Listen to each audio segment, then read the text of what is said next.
So, hi everyone, nasa gabi na kami. So, a day in my life na nasa gabi ka. Hi everyone, so that's me and that's what I'm wearing and also my accessories. We're on our way to MOA.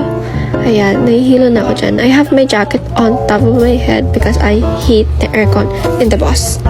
Lol, I was just checking out myself. Goy, why am I like that? Anyways, ayan, nasa PTX na kami. Tapos my father is asking me if we should eat. And yeah, we check it!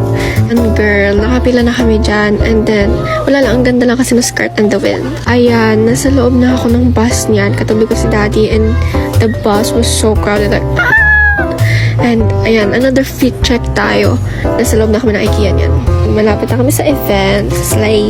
So, I'm filming this one, tas nilagyan ko rin ng filter kasi ang ganda, why not? You know. Here is some of the artworks that I have seen in there. Yan, so, nakuha na namin yung ticket namin and nakapasok na rin kami. Nakapila kami that time kasi bibili kami ng food. We forgot. Ay, hindi naman forgot.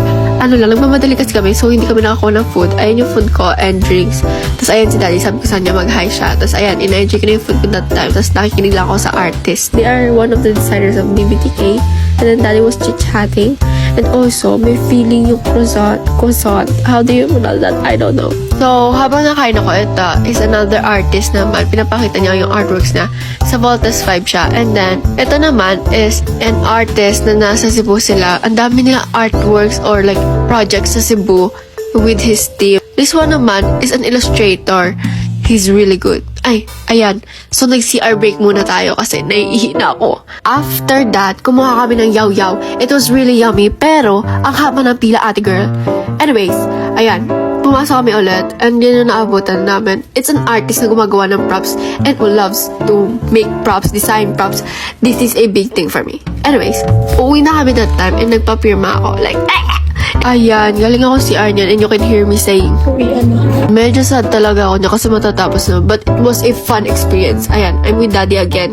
Tapos we're going outside to, uli-uli sa labas ng MOA. And we took some pictures also. It was really good. Nakapost siya sa social media ko, guys. Oh, ayan, tapos I filmed this one because it was, paano ba? Basta it was captivating. Captivating! Okay. Ayan, nasa overpass kami niyan and sabi ko kay daddy, i-film niya ako para ako nasa music video. Tama. 1, 2, 3.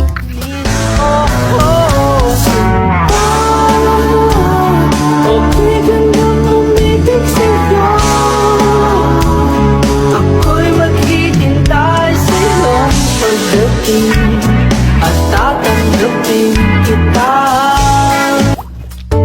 Tapos ayun lang, kumain muna kami niyan. And then sumakay na kami sa bus. Kasama ko si daddy kasi tumawag na si mami. Yun lang, bye-bye.